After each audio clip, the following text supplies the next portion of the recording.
안녕하세요. 네, 플레이어 인트로덕션 이번에는 미드필더 편으로 돌아왔습니다. 뭐 눈치가 빠르신 분들은 아시겠지만 지금 복장이 풀백 편이랑 똑같은데요. 같은 날에 연달아서 찍고 있다는 점 양해 부탁드리고요.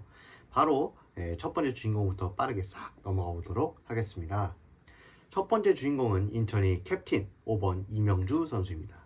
이명주 선수는 1990년생으로 원래는 인천의 최고참일 줄 알았지만 뒤에 한 선수가 더 들어와가지고 지금은 서열 2등이 된 선수고요. 중앙 미드필더를 주로 보고 있는데요. 이제 젊은 시절에 센터백도 경험해 본 적이 있고요. 수미, 공미, 중미 등 미드필더 전 지역을 소화할 수 있는 전술적인 범용성이 넓은 선수입니다. 오른발잡이고요. 이 선수는 이제 포항 이스 출신으로 영남대까지 거쳐서 포항으로 갔었던 그런 선수입니다. 전성기에는 국가대표팀에서도 활약을 했었던 뛰어난 미드필더였죠. 커리어를 보자면 우선 포항에서 데뷔를 했었고요. 포항 시절에 이제 K리그 최고의 미드필더로 평가를 받았습니다. 특히 2014년에는 경기만 나갔다면 공격 포인트를 작성하는 아주 무시무시한 선수로 큰 임팩트를 남겼었고요. 덕분에 국가대표팀에서도 활약을 하다가 아랍에미리트의 알 아인으로 넘어가게 됩니다. 알 아인에서도 좋은 활약을 펼치던 이명주는 이후 FC 서울로 오면서 군 문제 해결을 위해 국내로 복귀하게 됐고요. 아산 무궁화를 거쳐서 다시 한번 알 와흐다에서 뛰다가 이제는 다시 국내로 돌아가겠다 하는 순간 인천이 접촉을 하면서 인천 선수가 되었습니다. 인천으로 온 이래 벌써 22, 23, 24, 25, 26 다섯 번째 시즌으로 넘어가게 되었는데요. 명실상부 인천이 레전드라고 불러도 될 정도로 긴 커리어를 인천 쌓고 있습니다. 지난 시즌에 K리그2 베스트 11에 들어가면서 팀 승격이 주역으로 활약을 했습니다. 이 선수의 제일 큰 장점은 공수 양면에서 보여주는 존재감을 들 수 있을 것 같아요. 공격에서도 수비에서도 항상 빛나는 선수고요. 경기 운영 능력 역시 뛰어난데요. 이명주 선수 유무에 따라서 인천 경기력이 달라진 경우를 저희가 굉장히 많이 봤죠. 그 정도로 인천에서의 역할은 굉장히 중요하다고 할 수 있겠습니다. 패스도 상당히 날카롭고요. 기술적 역량도 뛰어나기 때문에 이 선수를 가만히 두게 되면 상대 입장에서는 굉장히 어려운 상황들이 많이 펼쳐지게 됩니다. 그러니만큼 인천의 전기에서는 항상 이명주 선수가 중심에 있다고 할 수 있겠죠. 거기에 적극적인 플레이 스타일 그리고 리더십까지 갖추고 있기 때문에 이 팀의 정신적 지주로서도 이명주 선수의 영향력이 상당히 높다고 평가할 수 있겠습니다. 약점이라면은 선수의 플레이가 약간 좀 직선적이에요. 이 직선적이라는 게 기술적으로 뛰어난데도 불구하고 순간순간 약간 투박한 터치가 나온다든지 그런 모습들이 있는데요. 그래서 이게 가끔은 조금 아쉬울 때가 있습니다. 그리고 노쇠화가 있다 보니까 옛날보다 체력이 나오지는 않고 있어요. 그래서 체력 안배가 무조건 필요해졌고요. 그리고 체력이 저하되게 되면은 뭐 당연하지만 미스가 좀 많아집니다. 중앙에서의 플레이가 좀 부족하게지면 그 턴오버가 상대에게 역습을 내주기 때문에 이런 면에 대해서는 저희가 또 주의를 좀 기울일 필요가 있을 것 같고요. 올 시즌에도 이명주 선수가 주전으로 뛸지에 대해서는 아직까지는 좀 오리무중입니다. 왜냐하면 새로운 미드필더들이 워낙 많이 들어왔기 때문에 이 선수가 이전보다는 주전 경쟁이 좀 직면해 있을 것이고요. 로테이션으로 뛸 가능성도 배제를 할 수는 없다고 생각해요. 그렇지만 뭐 김도혁, 김동민, 델브리지 등 베테랑들이 쭉 이탈했기 때문에 이 선수가 상당히 어깨가 무거워졌어요. 리더로서. 이청용이 합류했다고는 하지만 이청용 선수도 팀에 오래 있던 선수가 아니기 때문에 이명주 선수가 주장으로서 이 팀을 하나로 모을 필요성이 좀 있겠죠. 그래도 이 선수가 뭐 뛰더라도 안 뛰더라도 언제나 인천의 중심에 있을 거란 거는 변함이 없을 것이고 그런 면에서 올해도 큰 기대를 품은 선수입니다. 다음으로 넘어가겠습니다. 이명주 선수랑 비슷한 나이대의 또 다른 베테랑 선수인 6번 문지환 선수를 보도록 하겠습니다. 문지환 선수는 이제 1994년생, 이명주 선수보다는 어리지만 그래도 이제 베테랑의 나이에 들어가 있는 선수고요. 수비형 미드필더랑 센터백을 주로 보고 있습니다. 뭐 이 선수는 이제 전주 쪽에서 주로 활동을 하다가 단국대를 거쳐서 또 프로로 진출했던 이력이 있습니다. 경력을 보자면 성남에서 또 프로 데뷔를 했고요. 성남에서 처음 두 해는 많이 못 뛰었지만 일부로 승격한 2019년 미드필더로 정착을 하면서 좋은 활약을 펼쳤습니다. 그리고 이를 기반으로 인천을 이적을 했고요. 인천에서는 뭐 주전일 때도 있고 아닐 때도 있었습니다. 그리고 팀에는 항상 필요한 선수로서 자리매김했었습니다. 하지만 불운하게도 2025년 중순 김포전에 큰 부상을 당하면서 아직까지 회복이 안 된 상태에 놓여 있고요. 장점은 부드러운 후방 플레이를 뛸 수 있을 것 같아요. 이 선수가 센터백과 수비를 경험한 선수는 보통 투박하다 인상이 있는데 그와 달리 문지현 선수는 기술적으로 좀 좋은 선수고요. 이를 바탕으로 빌드업에도 기여를 하면서 후방에서 좋은 전기력을 보여주곤 합니다. 또한 적극성이 상당히 뛰어나고요. 활동량도 많습니다. 상대와의 경합에 절대로 물러섬이 없고요. 그래서 수비형 미드필더로서 문지한 선수는 팀에 있으면은 꼭 도움이 될 만한 그런 플레이 스타일을 지녔다고 볼 수 있겠습니다. 여기에 은근히 지능적인 플레이를 또 할 수 있는 선수예요.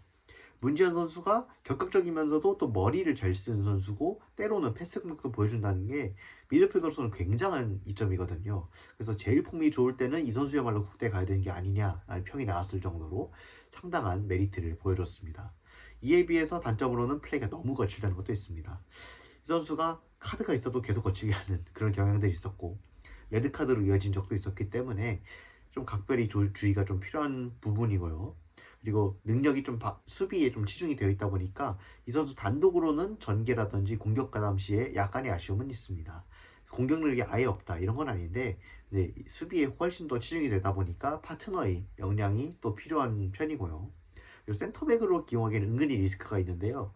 덩치에 비해서 제공권이 살짝 아쉬운 편이고요. 몸싸움의 적극성이 좋은 것과 반대로 위험 지역에서 파울이 좀 있는 편이고 하다 보니까 센터백으로서는 조금 리스크가 있다. 이런 점을 짚고 넘어가야 될 것 같습니다. 올 시즌 전망을 보자면 사실 문지한 선수의 전망은 제일 뭐라고 말씀드리기가 어려운 부분이에요. 장기 부상을 끊고 아직 돌아오지 못한 상황이고요. 지금도 재활을 하고 있고요. 그리고 그 부상이 워낙에 큰 부상이었기 때문에 선수 생활에도 영향이 있을 거라는 전망이 좀 있습니다. 그리고 그 사이 경쟁자도 좀 많아졌죠. 돌아오더라도 좀 어려움이 있겠지만 그라운드 위에 또 서서 좋은 모습을 보여주기를 기원합니다. 빠른 복귀를 응원하는 바입니다. 그럼 다음으로 넘어가도록 하겠습니다. 이번에는 외국인 선수입니다. 올 시즌 새롭게 팀에 합류한 중원 사령관 8번 이케르 운다바레나 선수입니다. 이케르 선수는 1995년생으로 문지한 선수랑 비슷한데 아직까지는 전성기를 치르고 있다고 봐야겠죠. 중앙 미드필더랑 수비형 미드필더를 주로 보는 편이고요. 아틀레틱 클루브라는 상당한 스페인 명문팀에서 또 유스 출신으로 뛰어오면서 청소년 대표팀도 거쳤던 스페인이 기대주였던 선수입니다. 왕년에 커리어를 보자면 앞서 말씀드렸던 아틀레틱 클루브에서 좀 오래 있었는데요. 다만 이 팀에서 성인 무대 뛴 경기는 유로파 리그 한 경기밖에 없긴 합니다. C팀과 B팀에서 꾸준히 활약을 하면서 좋은 인상을 남겼습니다. 근데 이제 이때 당시에 큰 부상을 2번 겪었어요. 십자인대 파열 같은 부상들이 좀 따라오면서 이 아틀레틱 클루브에서의 경력을 더 올리기에는 어려운 상황이 왔었고요. 결국 B팀에서 활동을 청산한 채 2018년 테네리페로 이적을 하게 됩니다. 이때부터 스페인 2부 리그에서 주로 활동을 했었고 좋은 기량을 보여줬는데 포르투갈로 진출을 잠깐 하기도 했었고 거기에서도 괜찮은 모습을 보이다가 레가네스로 돌아와서 팀 승격이 주역이 되었습니다. 여기에서 재계약을 했다면 라리가 선수가 되었을 텐데 결론적으로는 재계약을 하지 않았고요. 조호르라는 팀으로 이적을 하면서 아시아 무대에 또 도전장을 내밀었었는데 조호르에서는 어느 정도 출전기를 잡긴 했지만 이 팀도 외국인 선수가 많다 보니까 확실한 주전은 아니었고 아시아 챔피언스리그 위주로 뛰었습니다. 그러다가 이제 조호르에서의 생활 청산하고 FA로 풀려있던 와중 인천이 접근을 하면서 K리그 무대에 발을 내딛게 되었죠. 장점은 상당히 기술적으로 뛰어나고요. 탈압박도 준수한 선수입니다. 스페니쉬 수비형 미드필더들 자체가 이 기술적인 역량을 바탕으로 경기를 풀어나간 선수가 많은데 이 케르 운다마레나도 이런 면에서는 전형적인 스페인 수비형 미드필더들이 장점을 가지고 있다고 봐야겠죠. 후방 전개에서의 영향력도 좋은데요. 시야가 넓고 측면 활용 패스도 좋고 그래서 후방 전개에서 이케르 선수가 많은 도움을 주리라 예상이 됩니다. 그리고 수비 시에는 예측 수비를 많이 하는데 공간을 잘 잡아내고요. 공이 흐름을 잘 읽기 때문에 이를 바탕으로 한 뛰어난 수비들을 기대를 할 수 있을 것 같습니다. 단점으로는 플레이가 좀 정적인 편이긴 합니다.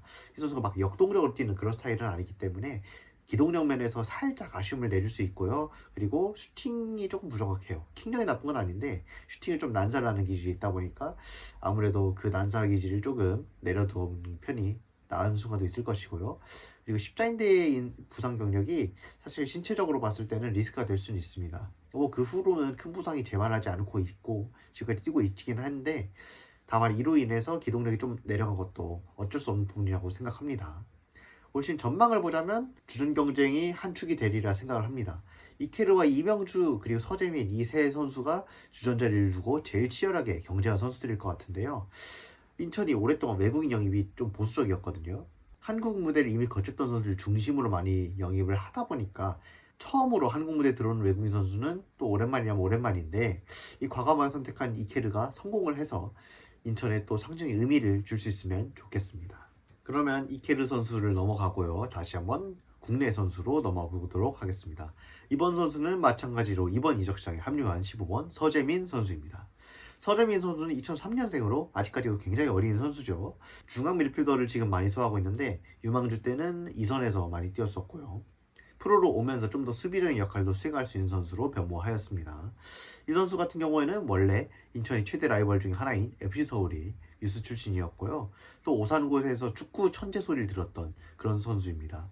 청소년 대표팀 경력도 축구 천재로 불렸던 것처럼 꽤 풍부한 경력을 지니고 있습니다. 뭐 경력을 보자면은 FC 서울에서 이제 데뷔를 하긴 했는데 그때 당시에 부상 때문에 콜업이 되냐 마냐 하다가 좀 늦게 올랐어요.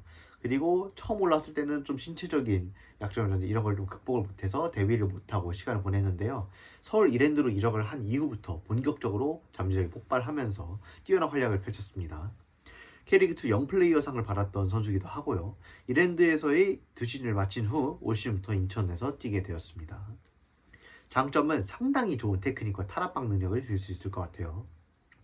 어릴 적에도 이런 테크닉으로 주목을 받았던 선수답게 기술적 완성도가 굉장히 높고요. 팀이 중원에서 유기적인 활약을 기대할 수 있을 것 같고요. 기동력도 좋고 활동량도 뛰어난 편입니다. 활동량을 살려서 3선에서 박스박스로 활약을 할 수도 있고요. 때로는 직접 패스를 찔러준다든지 좀 더 공격적인 역할도 기대할 수 있습니다. 여기 패스를 통한 조율 능력도 뛰어난데요. 너무 다양한 구질의 패스를 좀 구사를 할 수 있고요. 점유율 유지뿐만 아니라 허를 찌는 패스도 할 수 있는 그런 아주 날카로운 유형의 선수입니다.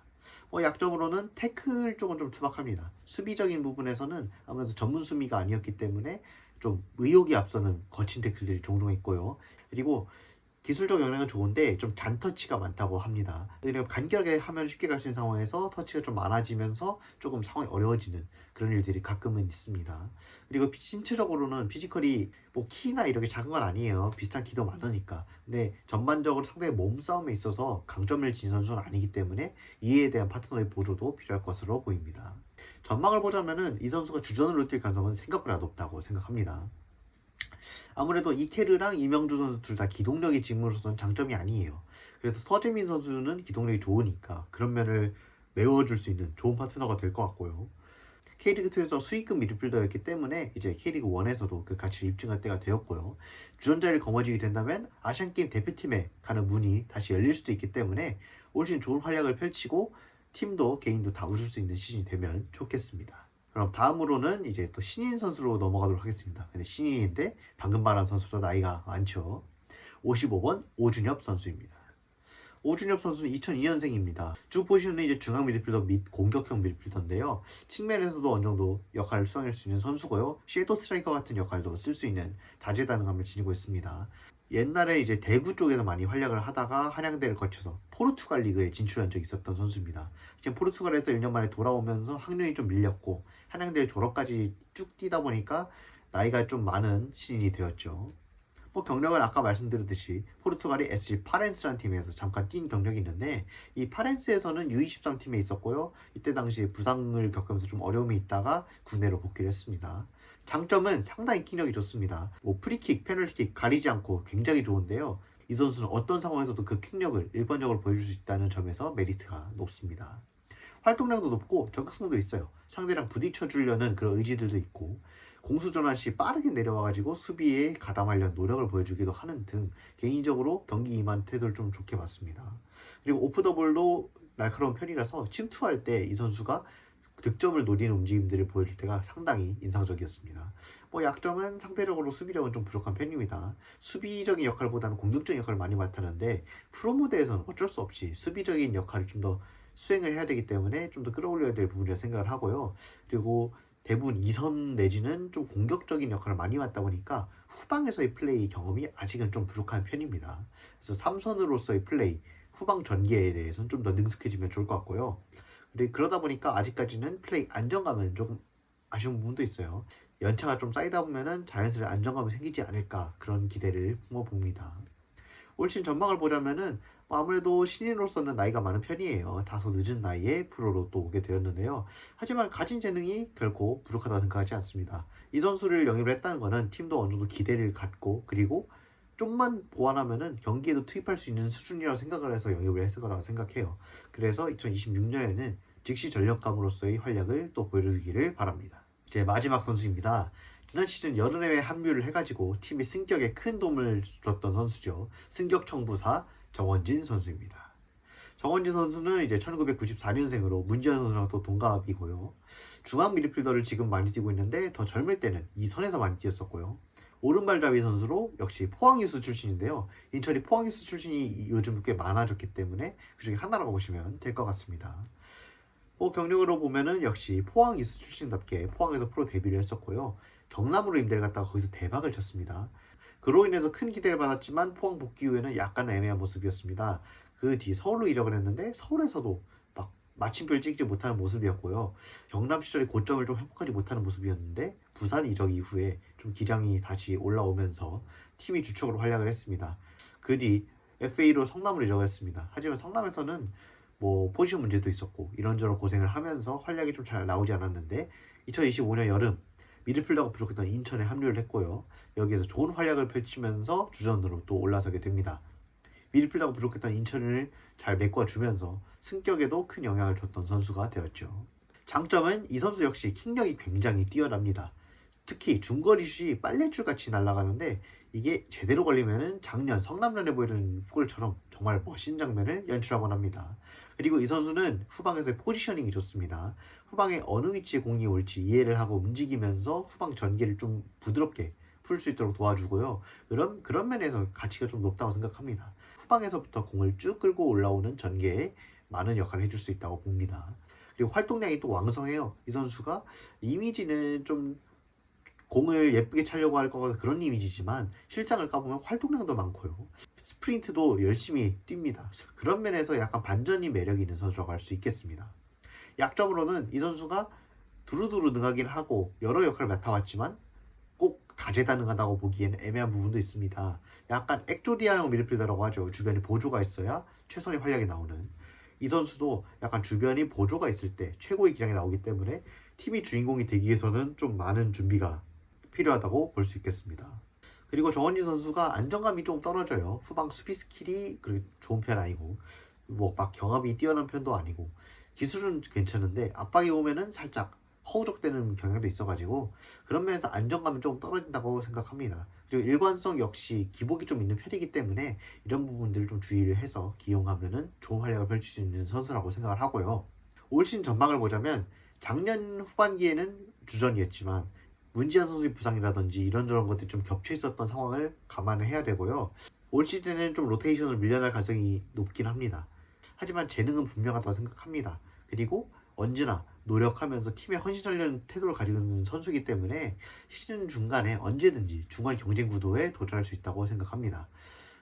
저는 정원진 선수를 개인적으로 좋아하는 편이고 또 높게 평가를 하기 때문에 좋은 활약을 펼치기를 기대하고 있습니다. 여기까지 해서 6명의 미드필더에 대해서도 알아봤습니다. 올 시즌은 또 새로운 미드필더가 많이 들어와가지고 어떤 모습을 보여줄지 개인적으로 또 기대가 많이 되는데요. 향후 남은 시즌에 좋은 활약을 펼치면서 팀을 높은 자리에 이끌었으면 좋겠습니다. 특히 문지한 선수는 부상에서 잘 회복해서 그라운드에서 꼭 다시 볼 수 있으면 좋겠습니다. 여기까지 해서 미드필더 이야기를 마치고 다음번에는 윙어 이야기로 찾아오도록 하겠습니다. 감사합니다.